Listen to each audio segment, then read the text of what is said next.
Bismillahirrahmanirrahim. Menyadarkan diri saya, syukur-syukur kalau saya belajar sadar, yang ikut sadar banyak. Ya, alhamdulillah.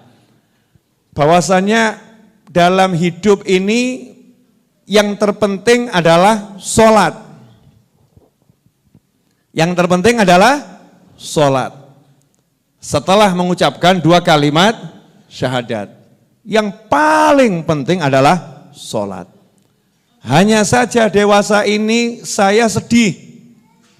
Saya sedih. Kalau yang lain gak ikut sedih gak apa-apa. Karena sedih jangan ngajak. Kalau bahagia ayo ajak. Sedihnya apa? Karena tidak sedikit saat ini yang menjadi perbincangan di medsos. Perbincangan di medsos itu kalam fadhi. Kalau dalam bahasa Arabnya itu. Ucapan yang enggak ada manfaatnya buat nanti kehidupan akhirat kita. Ucapan-ucapan yang enggak akan menyelamatkan kita nanti di akhirat. Dan ucapan-ucapan yang sering membuat kita celaka di dunia sebelum celaka di akhirat. Na'udzubillah min dzalik. Ngobrolkan orang, ngurusin orang, cari-cari kurangnya orang. Sehingga saya ini jarang mendengar, mungkin antum juga merasakan yang sama, ajakan sholat kecuali adzannya muadzin. Hayya 'alas sholah, muadzin. Betul ya? Tapi yang kita lihat di medsos-medsos, entah itu di YouTube atau di WhatsApp atau di Facebook, banyak sekali ajakan-ajakan itu yang viral-viral itu dari kita-kita umat Islam, saya nggak ngomong yang lain ya, dari kita-kita umat Islam, bukan ajakan sholat. Ya, bukan ajakan sholat. Kita lebih suka ngurus yang lain. Sementara kalau nanti ditanya sama anaknya, mohon maaf nih, di sini coba yang punya anak angkat tangan, ngaku wong dulu ya. Ya, ada yang angkat tangan, loh Bib, itu setahu saya belum menikah ya, kamu nggak tahu berarti. Ya, yang punya anak ini, tiba-tiba anaknya habis sholat isya bawa kertas, ya. Kemudian nanya sama bapaknya, ayah ini ada PR, pekerjaan rumah. Apa tuh? Home apa? Sopok istilah yang itu ya. Zaman sekarang, daripada saya salah ngomong, lebih baik gak usah ngomong. Gitu. Ada PR ini. Apa PR-nya nak? Sini sama bapak. Gaya bapaknya. Ini ayah, mudah soalnya. Apa soalnya? Sebutkan rukun-rukun sholat. Mandek bapaknya. Ayah, apa ayah? Sebentar. Set Google dulu. Masya Allah. Ditanya rukun-rukun sholat, bapaknya nanya sama Google. Kata anaknya, bapak enggak tahu. Enggak, bukan enggak tahu bapak. Cuman belum ngerti. Padahal bapaknya sholat ini. Akhirnya anaknya nggak sabar nanya sama ibunya, Bu, ini ada PR, suruh nyebutkan rukun-rukun sholat. Kata ibunya, sana nanya sama bapakmu, gitu aja nggak paham. Lah ibu, sama. Ayah dan ibunya rukun sholat nanya sama Google. Pertanyaan nomor 2, anak SD ini, kelas 1, kelas 2 SD. Ayah, ibu, iya. Ini soal nomor 2 lebih mudah lagi. Apa nak? Sebutkan hal-hal yang membatalkan sholat. Kata ayahnya, gampang. Kenapa? Tanya sama Google. Bisa kita bayangkan ketika orang tua yang sudah punya anak kelas 1 SD, kelas 2 SD, tidak pernah menjelaskan kepada anaknya rukun-rukun sholat, tidak pernah menjelaskan kepada anaknya yang membatalkan sholat, tidak pernah menjelaskan kepada anaknya rukun-rukun wudhu, tidak pernah menjelaskan kepada anaknya hal-hal yang membatalkan wudhu. Ngeri itu. Karena kita itu sebagai muslim kalau punya anak, tanggung jawab nomor 1 adalah setelah ngajarin syahadat, ngajarin sholat. Enggak suruh ngajarin puasa nak, enggak. Enggak suruh ngajarin haji, enggak. Begitu Allahu Akbar, kanan. Hayya 'alas shalah, diadzanin telinga kanan. Artinya sejak lahir langsung diajari sholat. Kemudian diikomatin telinga kiri.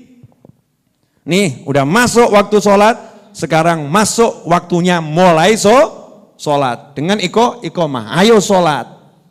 Makanya muncul sabda Nabi Muhammad SAW, perintahkan anakmu sholat umur 7 tahun. Perintahkan sholat 7 tahun, berarti 7 tahun sudah bisa sholat atau belum? Sudah. 7 tahun sudah bisa sholat. Bagaimana enggak bisa sholat? Lawang dari lahir sudah diajarin sholat. Kalau dari lahir sampai umur 7 tahun, orang tuanya ngajarin sholat, anaknya enggak bisa sholat, ini kira-kira yang pinter yang mana? Itu ada 2 kemungkinannya. Kemungkinannya bapak ibunya terlampau pinter sehingga anaknya 7 tahun diajari enggak bisa. Atau anaknya yang terlampau cerdas sehingga 7 tahun enggak bisa belajar sholat. Jadi kursus sholat 7 tahun enggak beres-beres. Lah ini yang aneh, kita sampai punya anak belum paham rukunnya sholat.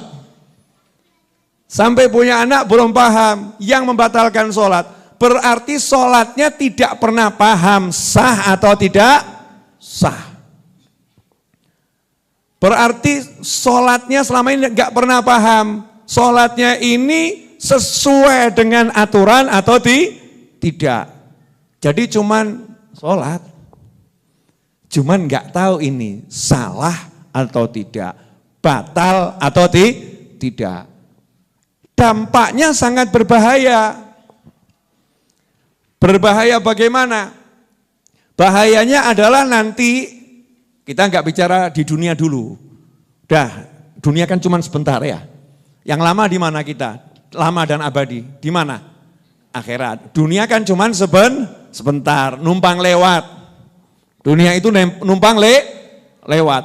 Yang lama itu nanti abadi selama-lamanya di akhirat. Parkir yang pertama kali di kuburan, alam barzakh. Di alam barzah itu sudah dijelaskan oleh Nabi Muhammad SAW, nanti malaikat disuruh ngecek amal kita. Atas perintah Allah, cek amalnya setiap umat Islam ini. Siapa yang sholatnya bagus, amal yang lain Allah enggak akan lihat, lulus. Enak atau enggak enak ini? Enak ya. Allah maha pengasih, maha penyayang, maha pemurah. Jadi amal kita yang lain itu enggak dilihat sama Allah. Asal sholatnya bagus, yang lain dianggap beres. Tapi begitu dicek sholatnya tidak bagus, yang lain diinterogasi detil. Wah ini kira-kira kalau sholatnya enggak bagus, yang lain bagaimana? Remuk atau enggak remuk? Remuk. Puasanya dicek betul, zikirnya dicek betul, hajinya dicek betul, remuk kita, hancur ini. Tapi kalau sholatnya bagus, itu hajinya, umrohnya, puasanya, zikirnya, amalnya apapun sama Allah makbul diterima. Kenapa? Kalau sholatnya bagus, yang lain pasti bagus. Itu sistem langit, sistemnya Allah subhanahu wa ta'ala. Itu di akhirat.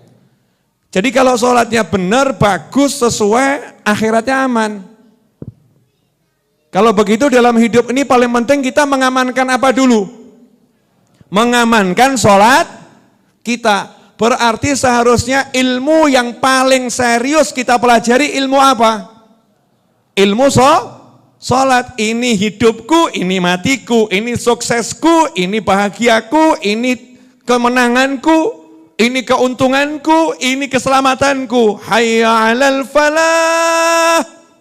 Panggilannya azan kan begitu. Ayo sholat, ayo ambil kesuksesan, ayo ambil kesuksesan. Hayya 'alal falah, hayya 'alal falah. Jangan kemudian merenung, waduh itu saya banget itu Bib. Gak ngerti rukun-rukun sholat itu saya banget. Gak apa-apa.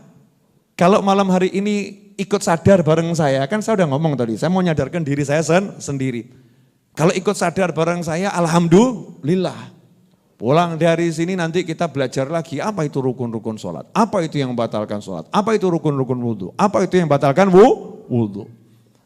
Nah untuk kehidupan dunia, nah ini mungkin yang lebih menarik buat banyak umat manusia akhir zaman. Jadi buat umat manusia akhir zaman itu kehidupan dunia lebih menarik daripada kehidupan akhirat. Pria-pria tampan yang tambah umur wajahnya semakin rusak. Wanita-wanita cantik yang tambah umur wajahnya semakin gak jelas. Itu lebih menarik buat manusia daripada bidadari yang jelas kecantikannya gak akan pudar dan akan semakin bersinar. Oh coba batin, wah kalimatnya kok indah. Ngerebuk bidadari mas. Kecantikan bidadari gak akan pernah pudar tetapi akan semakin bersinar. Jadi kalau bidadari yang semakin bersinar, surga yang luasnya tiada tara, yang indahnya tak terkira oleh pikiran manusia, itu kalah menarik dengan dunia yang ada di hadapanmu. Ya berarti kita ciri-ciri manusia yang super, titik. Silahkan diisi sendiri. Tapi faktanya memang begitu. Faktanya ini saat ini kita kalau bahas dunia menarik, tolong jawab jujur. Wah, kita makomnya masih makom begini ya jujur apa adanya saja ya. Mana yang lebih menarik? Duduk bahas bidadari atau dapat rezeki 5 miliar? Sorry Beb, bidadari masih jauh, 5 miliar depan mata Beb. Mana yang lebih menarik? Belajar kiat-kiat mendapatkan surga atau kiat-kiat mendapatkan istana di dunia? Oh, mesti ya istana di dunia atau Beb, apalagi lengkap dengan segala isinya dan pendampingnya. Masya Allah Beb, serius. Mana yang lebih rame dikunjungi ketika ada seminar kiat sukses meraih 1 miliar dalam semalam atau meraih surga dalam 1 menit? Meraih 1 miliar dalam semalam. Ternyata yang dapat yang buat seminar. Karena biayanya mahal. Ikhwani rahimakumullah. Tapi enggak apa-apa. Orang Islam itu Rabbana atina fid dunya hasanatan wa fil akhirati hasanatan wa qina adzabannar. Minta dunia yang enak, minta akhirat yang enak, minta dilindungi dari siksa api neraka. Memang Islam is asyik. Boleh, kamu mau senang di dunia boleh, walaupun mampirnya senang boleh, asik ya. Mampir Beb, tapi mau yang makan yang enak-enak, oh boleh. Di dunia betul Beb mampir, tapi ya mampir ya mau senang-senang, oh boleh. Ya dalam taat ada kesenangan. Dan kesenangan yang paling senang dalam taat. Lah masalahnya di sini. Siapa yang sholatnya enggak beres, enggak akan pernah mendapatkan kesenangan dalam kehidupan dunia ini. Kesenangan dalam arti yang sebenarnya. Senang yang tampak dilihat orang lain itu hanya fata morgana. Kalau dideketi sebetulnya enggak senang orangnya. Senangnya itu senang yang cuman di angka, tapi begitu dilihat dalam jiwa hampa belaka. Ini Habib Novel malam ini masih suka berpuisi saudara-saudara. Walaupun kopi belum diseruput, puisi sudah mengudara. Monggo diunjuk. Sampai hari ini, sampai detik ini tim jog gagal mengejok. Padahal udah kita doakan Jumat yang lalu semoga istiqomah saudara-saudara. Boleh dilanjut? Ya, nyantai ya. Kalau sholatnya beres, semuanya akan beres. Nah, malam ini saya mau kasih kunci hidup gak ruwet, rezeki ngejar tanpa henti. Itu kalau dibuat judul YouTube pasti banyak viewernya. Kadang-kadang saya tuh kalau lihat YouTube saya di channel-channelnya sahabat-sahabat itu kadang agak miris. Sebab Habib Novel itu dikonotasikan dengan urusan duit semua. Utang lunas, rezeki itu ya. Padahal itu kalau di channel YouTube Habib Novel urusan duit itu sedikit, yang lain urusan ilmu. Betul kan ya? Tapi ya enggak apa-apa, alhamdulillah. Ternyata banyak orang pusing sama duit, lihat video itu pusingnya hilang. Akhirnya cari YouTube Habib Novel, setelah ketemu channel YouTube Habib Novel enggak cari duit lagi, yang dicari Habib Novelnya. Masya Allah. Lebih tinggi keinginannya. Begitu ketemu Habib Novelnya, lupa sama Habib Novel, yang dicari nabinya Muhammad SAW. Begitu ketemu nabinya, dikenalkan sama Allah Ta'ala. Masya Allah, hidupnya gak mikir duit lagi. Enak, nyaman, tenang gitu. Nah ini saya mau kasih rahasianya.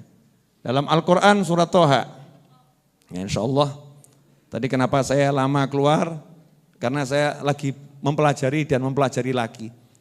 Jadi walaupun keluarnya agak banyak terlambat, tapi insya Allah yang akan saya sampaikan ini bisa terus ada selama berabad-abad. Amin Allahumma amin.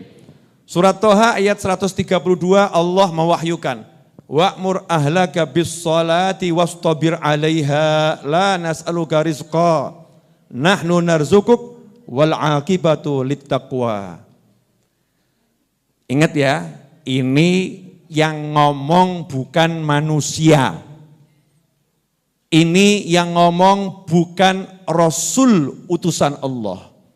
Tapi yang ngomong langsung Allah Subhanahu wa ta'ala, Tuhanmu. Yang ngomong langsung penciptamu. Yang ngomong langsung yang membuat kamu. Yang ngomong langsung yang menghidupkanmu. Yang ngomong yang mematikanmu. Yang ngomong yang menguasai dirimu, yang ngomong yang memilikimu, yaitu Allah Azza wa Jal. Yang ngomong adalah Allah. Jadi gak mungkin omongan ini salah, gak mungkin omongan ini keliru, gak mungkin omongan ini teori. Ini bukan teori tapi informasi pasti. Begitu cara kita menerima wahyu. Beda dengan slogan-slogan di dunia maya itu, kebanyakan kan teori. Atau kata-kata manis yang belum terbukti.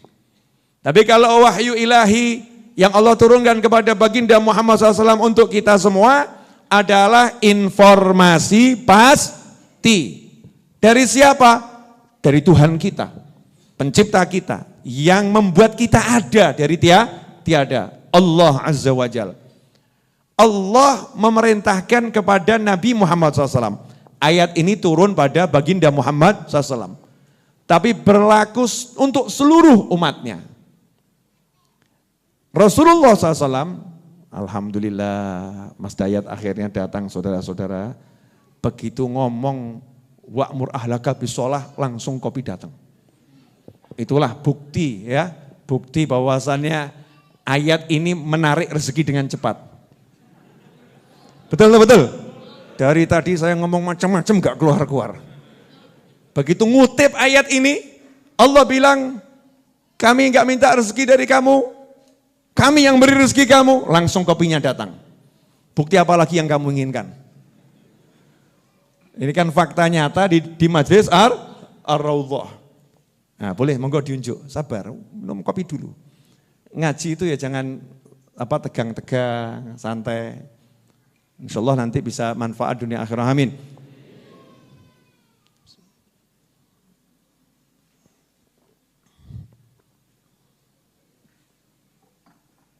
Alhamdulillah.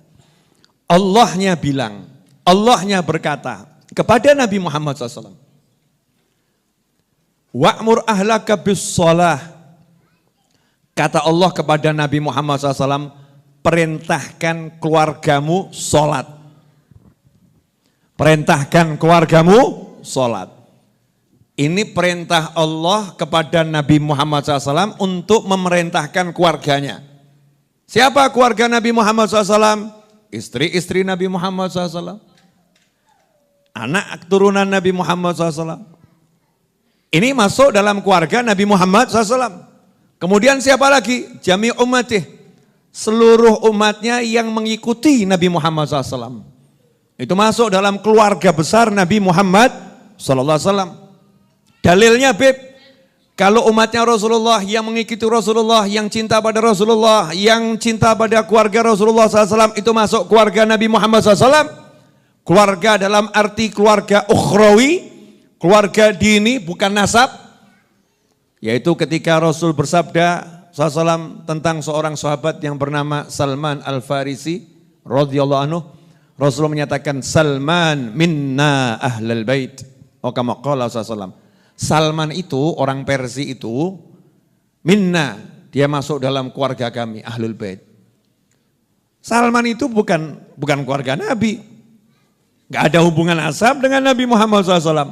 Bahkan orang Persia. Tapi karena cinta pada Rasulullah SAW, cinta pada keluarga Rasulullah SAW dengan cinta yang luar biasa, sampai akhirnya cintanya dibalas oleh Nabi Muhammad SAW. Rasul mengatakan Salman minna, ini orang kita, ini orang kita, ini orang kita ini. Bukan orang lain, ini orang kita. Ahlul bait ini, bukan orang lain, orang kita. Nah ini yang harus kita kejar. Bagaimana kita masuk dalam kelompok orang-orang yang disebut oleh Allah Ta'ala sebagai keluarga Nabi Muhammad SAW. Allahumma amin.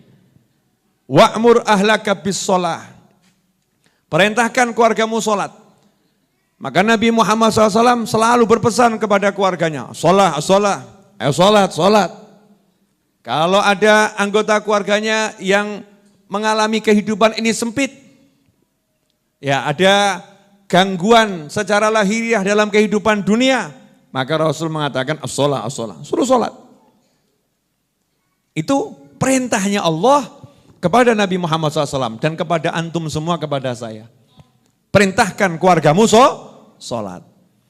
Pertanyaan saya untuk diri saya dan antum semua, kalau disuruh merintahkan sholat, berarti yang diperintah sudah diajarin belum? Sudah. Kalau kita merintahkan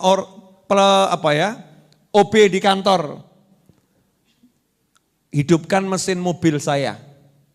Pasti kita udah ajarin cara menghidupkan mesin mobil, udah di training dulu.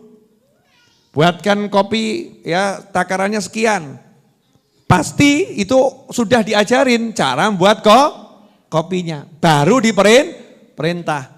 Begitu pula sholat.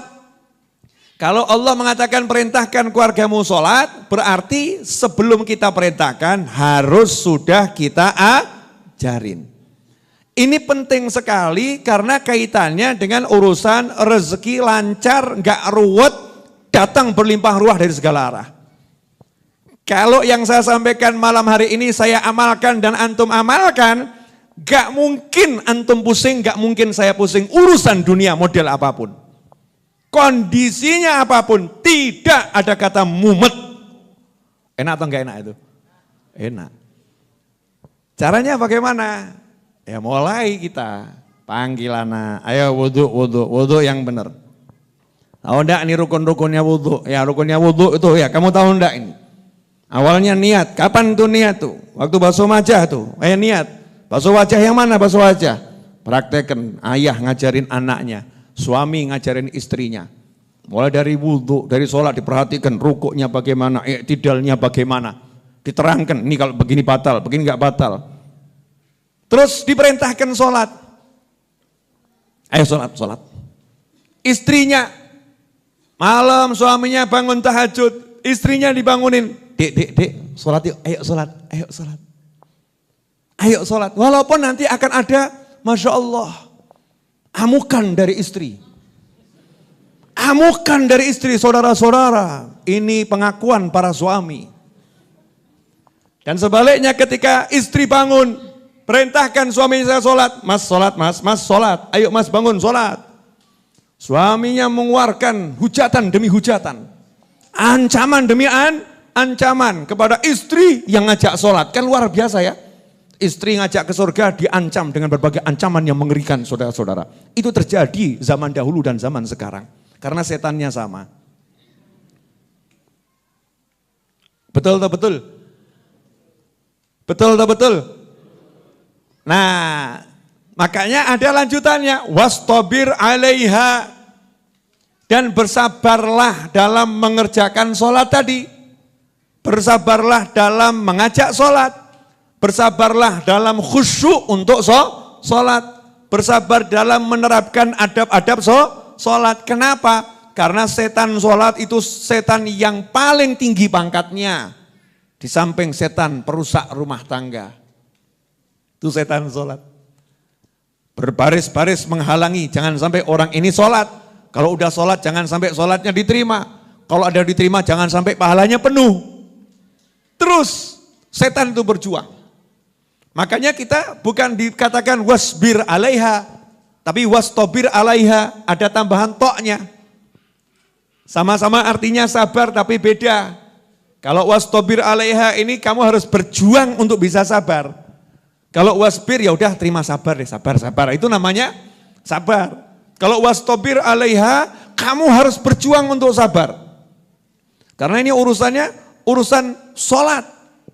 Ya urusan sholat. Sabar untuk cari jamaah. Sholat sendiri sama dengan tidak sholat. Kewajiban gugur, tapi pahala cuma satu. Sama dengan tidak sholat. Kalau mau pahalanya besar jamaah. Jamaahnya adanya cuma istri. Istri belum sholat isya, tapi sudah tidur. Pertanyaan saya, bangunin istri yang udah tidur belum sholat isya untuk diajak berjamaah sholat isya. Kira-kira perang atau enggak perang? Oh, ini pengalaman semua. Perang atau enggak perang? Perang. Bentar lagi, sampai enggak ada kata lagi. Karena kedua-duanya akhirnya tidur. Dan akhirnya setannya menang. Dua-duanya akhirnya enggak sholat isya. Bangun-bangun jam 8 pagi. Ya kamu sih enggak bangunin dari mana gitu ya. Insyaallah. Wastobir alaiha, bersabarlah. Bangunin suami, bangunin istri untuk sholat. Cacian, makian, ekspresi wajah yang enggak enak, semburan kalimat. Itu semua setan yang lagi nempel. Wastobir alaiha. Sabar dalam mengerjakan sholat berjamaah. Tunggu, ayo berjamaah. Bersabarlah. Sempurnakan. Ya, rukuknya ya jangan tergesa-gesa. Sujudnya yang benar sujudnya. Baca Al-Fatihahnya pelan-pelan tartil. Jangan tergesa-gesa, yang sabar. Sabar betul dalam melaksanakan sholat, khusyuk untuk sholat. Dan lain sebagainya. Wastobir alaiha. Hasilnya apa ini? Ini loh yang penting. Kalau kita sudah mengamalkan semua itu, ya kalau kita sudah mengamalkan semua itu hasilnya adalah la nas'aluka rizqa. Ini tafsirnya banyak. Kalau diterjemahkan di sini, kami tidak meminta rezeki kepadamu. Sejak kapan Allah minta rezeki kepada Nabi Muhammad SAW? Maksudnya apa ini? Makanya kita nggak boleh membaca Al-Quran dari terjemahannya. Karena bisa artinya beda 180 derajat, terjemahan, tapi bukan itu maknanya. Maka nanya kita kepada ahli tafsir. Apa ini maksudnya? Kami tidak minta rezeki kepadamu.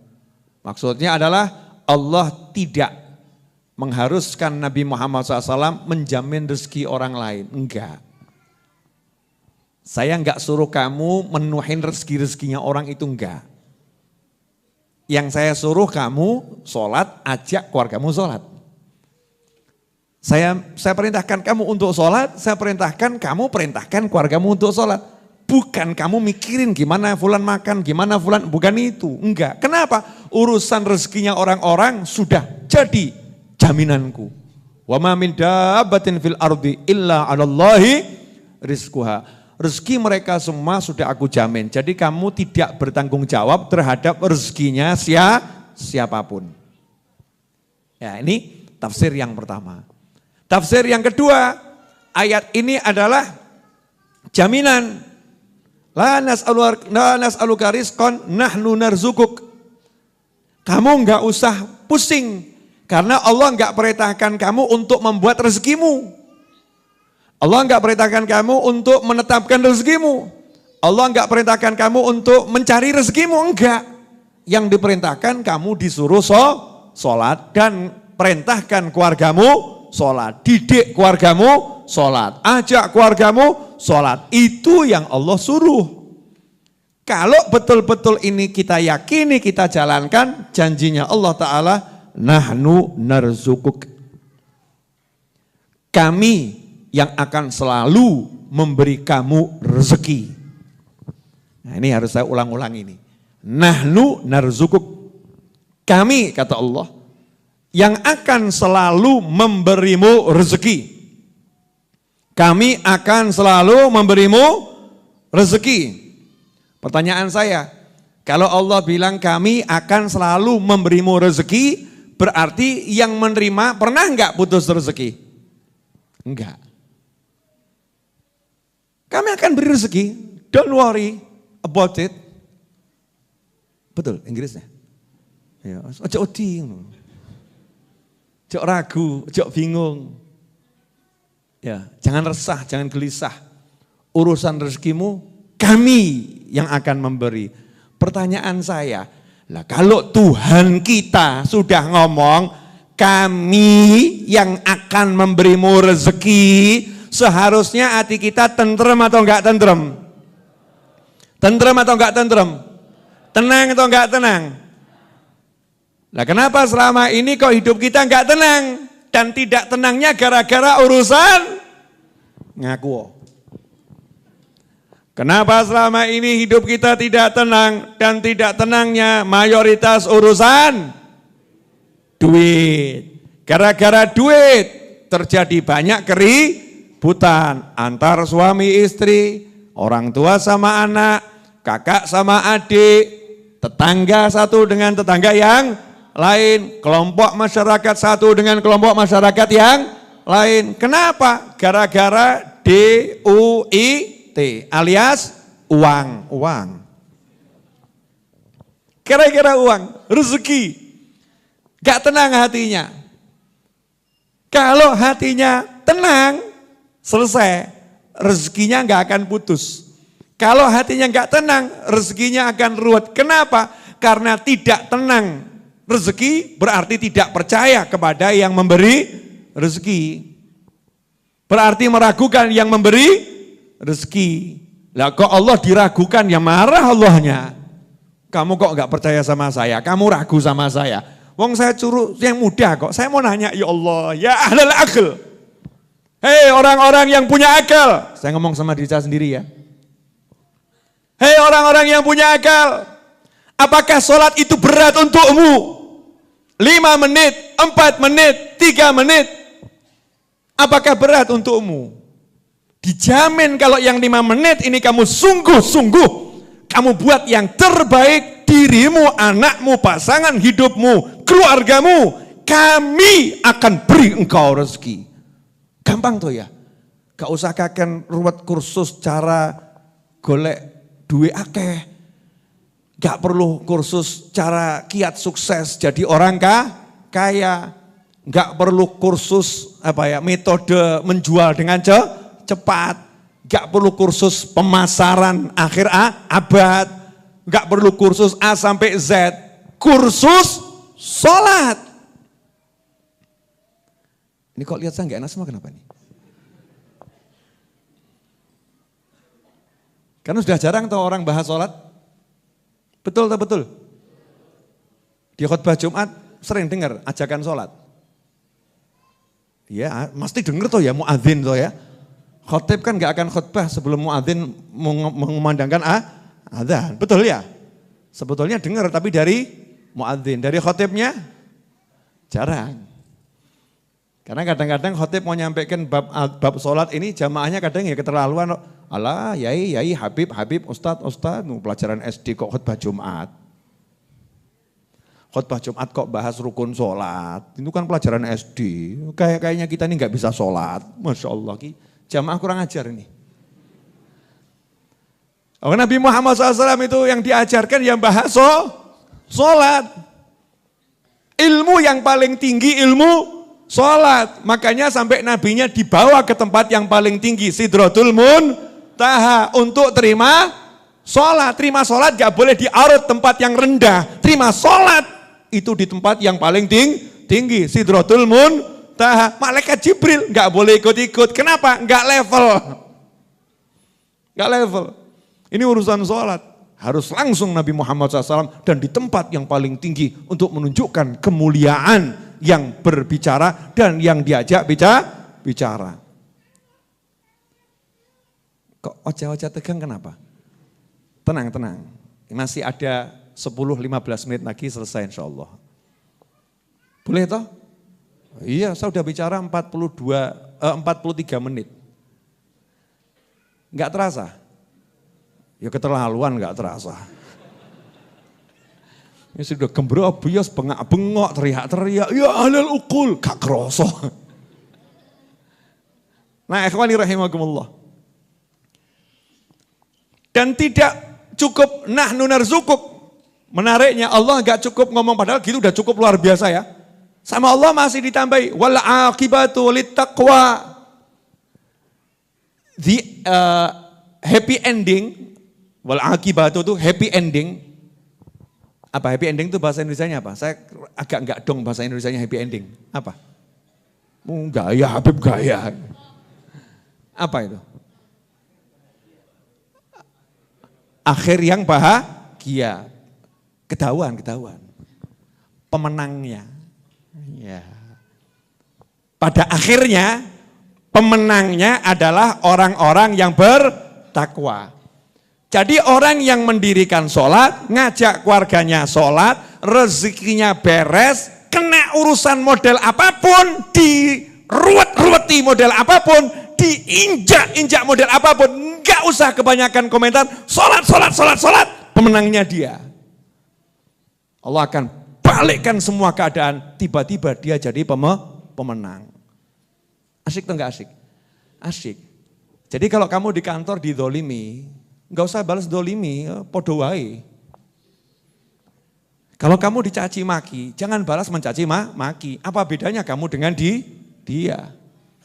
Kalau kamu dihina, kamu balas menghina. Lah apa bedanya dengan anjing? Bedanya apa? Anjing ketemu anjing, saling menyala. Mesti ngomong mirip Habibnya, pelanggaran.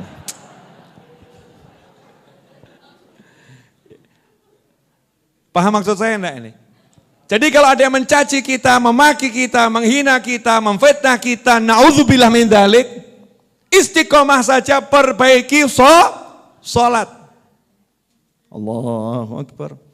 Kamu gila, kamu bla bla bla. Sholatnya diperbaiki terus. Wah, sholatku kurang benar nih, banyak nyaci maki, berarti sholatku kurang baik. Introspeksi ke dalam. Wudhu saya kurang benar, diperbaiki sholatnya, jamaahnya, khusyuknya, perbaiki terus. Wal aqibatu littaqwa. Orang yang model begini nggak mungkin kalah, pasti menang. Di dunia menang, di akhirat menang. Kalau bahasa Jawanya lakon menang keri. Film aja tahu kok, lakon menang keri. Oh kamu ujuk-ujuk pengen menang, filmnya entek. Kalau lakon tuh menang di depan, filmnya selesai. Jadi kalau hidupmu nih kamu banyak mengalami yang gak enak-enak, kamu cukup senyum sama kawan-kawan, lakon menang keri. Lakon menang keri. Bahasa Indonesianya apa itu? Lakon menang keri itu kok di Indonesia kan apa? Hah? Lakon ki Indonesianya apa? Hah? Juara. Jagoan. Ya jagoan, boleh jagoan. Tapi kurang pas jagoan. Lakon itu apa ya? Angel ya, susah. Lakon saya juga belum ketemu nih apa lakon, coba yang saya ini penulis loh, nyari terjemahannya lakon yang pas kok belum ketemu. Lakon itu apa coba? Hah? Bukan pemain, mau lakon bola, pemain bola, yoga loh ya. Lakon itu adalah seseorang yang hebat, ya, yang bijak, ya, yang hebat, yang bijak, yang ahli, yang jago, semua jadi satu dalam kata lakon. Nah itu biasanya menangnya terakhir. Awal ya tampak kalah, dihina, dicaci, dimaki, diinjak-injak, difitnah, dibuang ya. Ujung-ujungnya menang. Betul. Nah, itu lakon menang carry. Jadi kalau kamu di kantor dicaci, dimaki, dihina, jangan ngomong ke orang, sombong amat kamu. Ngomong sama diri sendiri, lakon menang carry. Ya Allahu Akbar. Allahu Akbar. Asyik. Itu nanti berubah kita. Wal aqibatu littaqwa. Jadi rumus sugih apa? Salat sing apik, selesai. Tapi ojo salat dhewe. Makane gak sugih, salate dhewe. Wa'mur ahlaka bisolah. Ajak keluargamu salat. Saya tuh masih ingat paman saya ngomong ke sepupu saya. Jadi paman saya ini dididik sama kakaknya. Kakaknya itu tangan besi kalau urusan sholat. Galaknya luar biasa. Kata paman saya nih, semoga Allah panjangkan umurnya dalam kesehatan, ketaatan. Karena ini tinggal satu-satunya paman saya, mudah-mudahan panjang umur yang panjang sekali. Amin. Fi ta'ah fi sihah. Itu ngomong ke sepupu saya. Saya ini dulu kalau tidak dididik sama ayahmu, wah enggak genah saya. Ayahmu dulu tuh kalau bangunkan saya sholat subuh, kalau enggak mau itu ngambil papan dikepruk aku. Dikepruk saya, ya loro, sakit. Tapi berkat ayahmu model begitu, sholat saya jadi genah. Kalau enggak tahu saya jadi apa itu. Bil makna kurang lebih seperti itu. Coba sekarang kalau ada suami gitu sama istrinya, laporkan. Ya kamu jangan begitu sama istrimu, enggak. Pakai cara-cara yang santun saja. Dik, yuk sholat 1 juta menanti. Wah, tangi, tak jamin tangi. Ini ngimpi apa asli? Ngimpi apa asli? Asli 1 juta. Catat pi, yo sholat tau sih, ya. Utang sih, awas utang. Pakai semua cara untuk ngajak istri sholat. Pakai semua cara untuk ngajak suami sholat. Pakai semua cara untuk ngajak anak sholat. Karena memang orang zaman sekarang beda dengan orang zaman dulu. Orang zaman dulu dididik sama kakaknya dengan diseret dari tempat tidur, dilemparkan ke kolam renang misalnya begitu ya. Dilemparkan ke kamar mandi, bak mandi, dicemplungkan situ. Gak marah. Orang sekarang baru, ayo sholat tangi, apa kuwi? Ajak perang. Bahkan sampai ngomong, gak usah ngurusin, masuk neraka urusan saya. Ngeri, Masya Allah. Ono, aku yang ngerti. Ini, wastobir alaiha, sabar, ngajak orang sholat yang sabar. Ngajak diri kita sholat juga sabar. Karena setane, orang setan cilik, setan gede. Besar sekali setan ini, urusan sholat. Kalau enggak percaya udahlah, masing-masing pengalaman kok, Ustaz yakin. Awakmu yang duwe setan sholat, aku yang duwe setan sholat. Mau setan sholatmu, mbak setan sholatku wis kenal kabeh. Kenal, oh iya, laporan bahkan, diskusi setannya. Cek. Kamu diajak pergi jalan-jalan pagi oleh kawan-kawan seangkatan. Hari Ahad jam 4:30 pagi, kumpul di titik A. Saya mau nanya, persiapannya dari jam berapa? Dari malam. Ya, buka lemari, nganggo sing dia. Betul? Wow, parfum. Oh, ameh keringetan golek parfum. Bakal berkeringat-keringat cari parfum.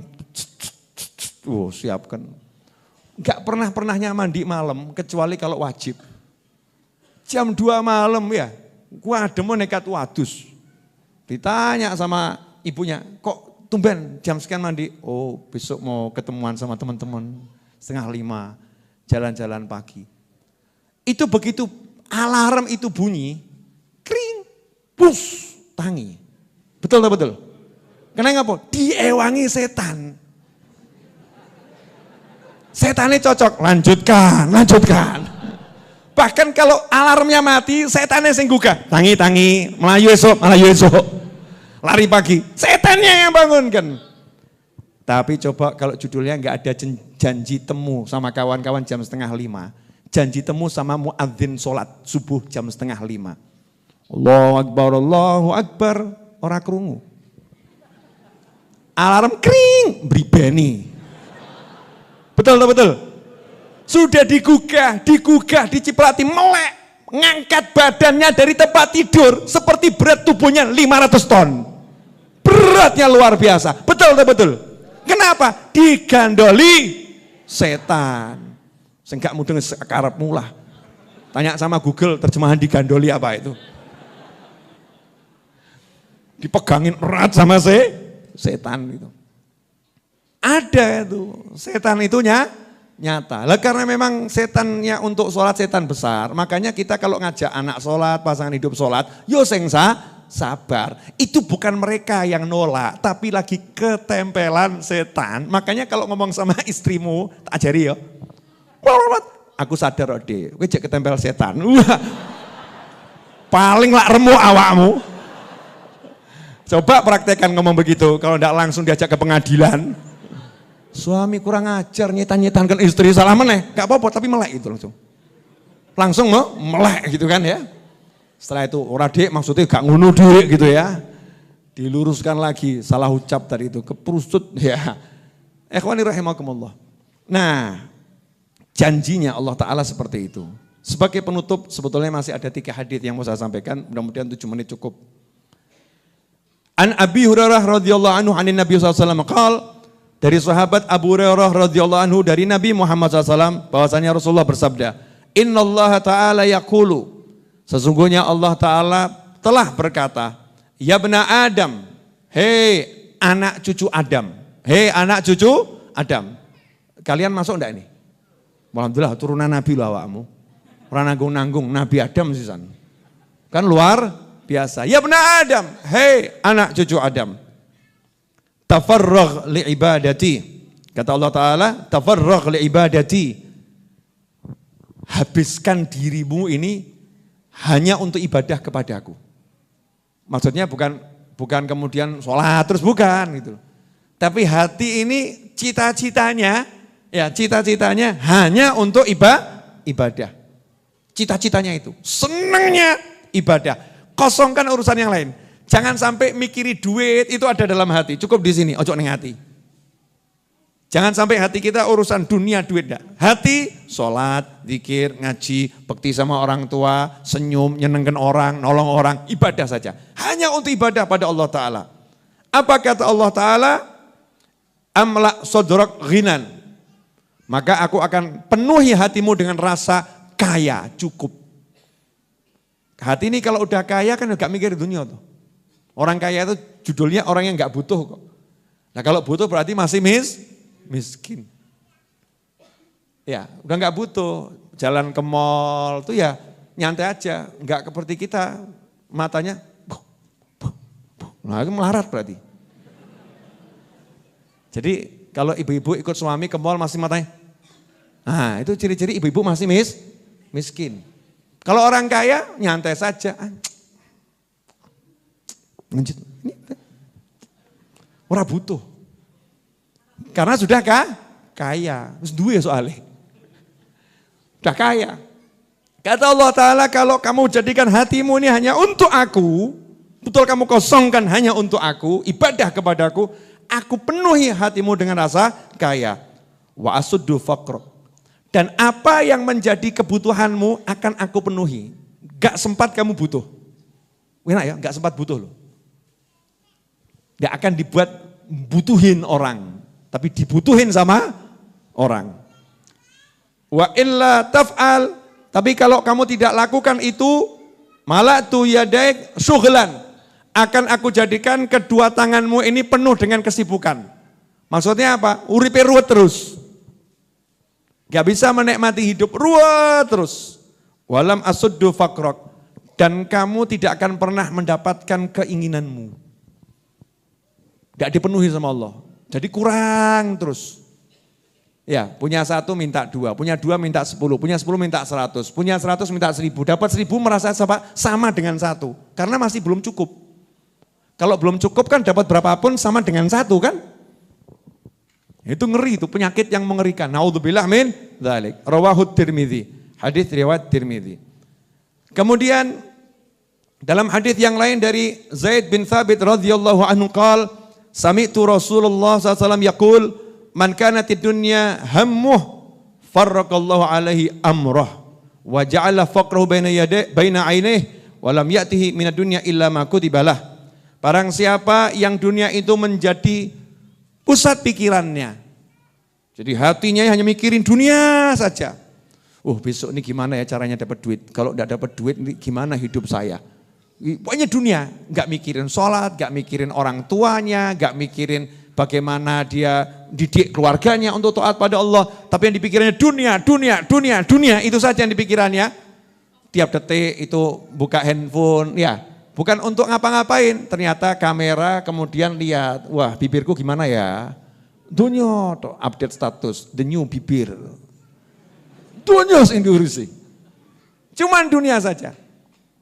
Allah bilang, maka farraqallahu alaihi amrah, kata Nabi Muhammad SAW, urusannya dibuat cerai-berai, gak ada yang beres. Urusannya gak akan ada yang beres, cerai-berai. Wa ja'ala faqrahu baina ainih, dan matanya akan selalu melihat kekurangan terus, kurang. Tase kurang ape, omae kurang ape, terus begitu. Bojone kurang ganteng. Akan terus begitu. Jadi matanya ini mata melarat.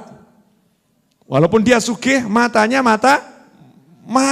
orang yang seperti ya tadi itu, miskin tingkat tinggi. Ini kan ngeri ya. Apa pernah bisa bahagia? Gak akan pernah bisa bahagia. Karena selalu dilihatkan, ya dia akan selalu melihat kurang. Wah, rekoso urip kaya ngono kuwi. Itu hidup yang sangat tidak enak. Walam ya'tihi minad dunya illa ma kutibalah. Dan tidak akan dunia datang kepadanya kecuali yang sudah ditakdirkan untuknya. Walaupun kerjanya 24 jam tanpa henti, ya rezekinya segitu sesuai takdirnya.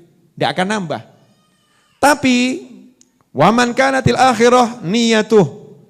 Siapa yang akhirat itu menjadi isi hatinya, niatannya. Pengennya surga, pengennya pengajian, pengennya nyenengkan orang tua, pengennya nyenengkan masyarakat, pengennya nolong orang, semua untuk akhirat. Urusan akhirat, apa kata Allah Ta'ala lewat lisan Nabi Muhammad SAW, jama'allahu lahu amroh, urusannya dibereskan oleh Allah Ta'ala. Nah, kalau urusannya yang bereskan Allah, beres atau enggak beres? Beres.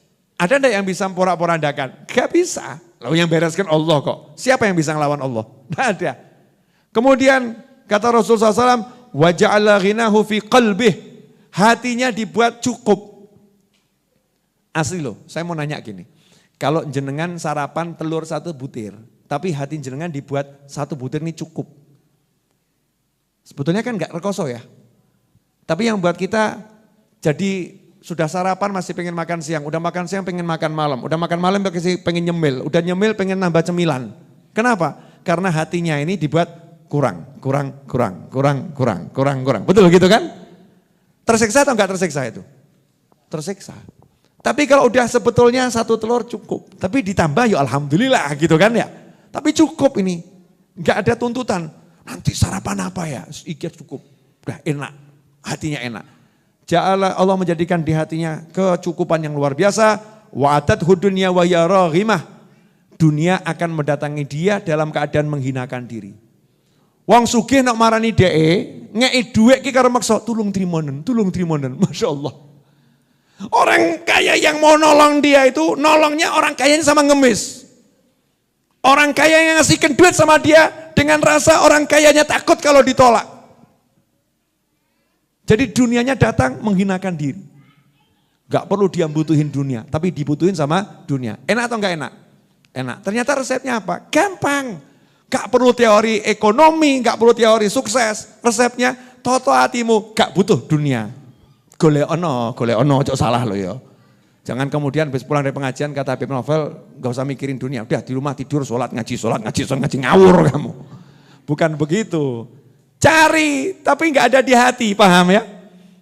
Kerja karena kerja itu ibadah, hatinya nyantai saja. Nyantai dunia, gak butuh. Sementing kerja ibadah, sholat ibadah, zikir ibadah. Maka hidupnya itu nyantai. Nah itulah kenapa saya lihat ulama-ulama besar itu yang soleh-soleh itu, Tak delok kok uripe penak kabeh yo. Makanya kadang-kadang ada orang kok mendefinisikan ulama harus hidup susah itu ya rada aneh. Enggak ada ulama hidup susah. Kalau kaya miskin itu bukan ukuran seneng ya, bukan ukuran seneng. Ada ulama rumahnya reot. Tapi kalau pergi kemana-mana diantarkan mobil Alphard terbaru. Sugih apa gak sugih? Sugih. Memang rumahnya reot, memang enggak punya mobil. Tapi mobil menghampiri dia. Tolong yai pakai mobil saya, tolong yai pakai mobil saya. Pergi keluar kota mau bermalam di rumahnya siapa gitu, sak kota marani, yai griya kula mawon yai, yai griya kula mawon, yai griya kula, semua nawari. Saya mau nanya, hidup begini enak atau enggak enak? Enak. Ora usah tuku omah duwe omah. Ora usah tuku mobil duwe mobil. Ora usah golek bojo digoleki. Yang jomblo-jomblo ini loh ya, pikiranmu aneh-aneh wae kok. Yang jomblo-jomblo itu enggak sibuk cari istri, dicari oleh istri. Aku siap menjadi istrinya, aku siap menjadi istrinya, aku siap menjadi istrinya. Enak atau enggak enak? Enak tinggal duding, ora level, ora masuk. Nah, kurang kelas. Gaya.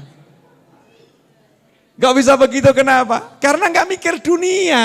Pikirannya bidadari swarga. Akhirat jannah gitu. Jadi dunyane ya ngesot ya, dunianya itu wis ora karu-karuan tuh ngejar dia, merendahkan diri. Nah, sebetulnya ini konsep-konsep begini ini yang harus dipraktekkan dalam kehidupan sehari-hari. Sehingga dirinya ini pribadinya memang kenceng ya, pagi keluar ke pasar tapi hatinya itu ora butuh. Enak toh ya? Enak sekali itu. Ini konsep hati ya, bukan konsep fisik. Tapi kunci dari semua itu hayya 'alas shalah. Sholato. Ya sholato. Wa'mur ahlaka bis sholat. Perintahkan keluargamu sholat. Pun alhamdulillah. Ya arhamar rahimin.